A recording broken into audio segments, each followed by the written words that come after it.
Hi everybody, I am Sergeant Bowser from Seymour Johnson Air Force Base. Today I'm going to read to you Pete the Cat and the Bedtime Blues by Kimberly and James Dean.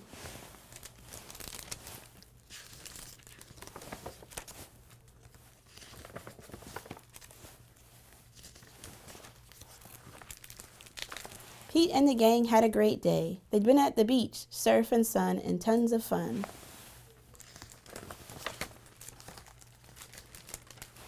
But when the sun went down, they didn't want the fun to end. Pete had an idea. Hey, how about a sleepover? More time for tons of fun. Groovy! Pete's place, let's go!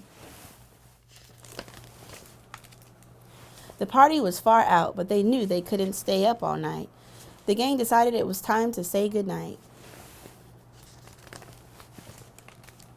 On went the pajamas and out went the light. Good night, Gus. Good night, Alligator. Good night, Toad. Good night, Pete.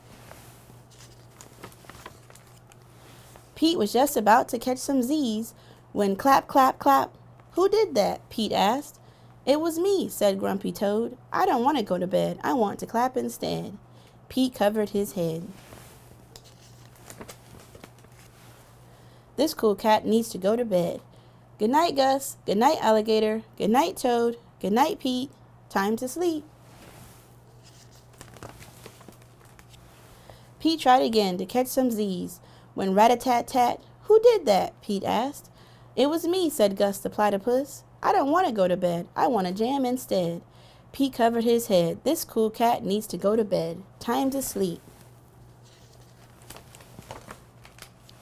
Good night, Gus. Good night, Alligator. Good night, Toad.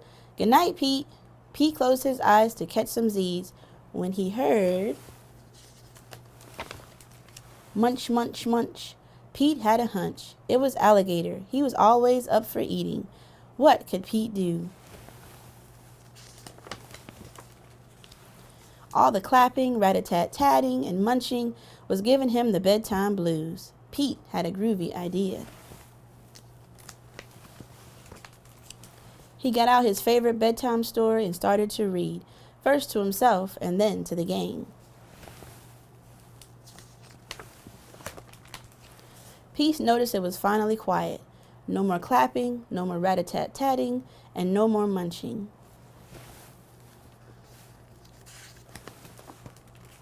They all settled down. No one made a sound.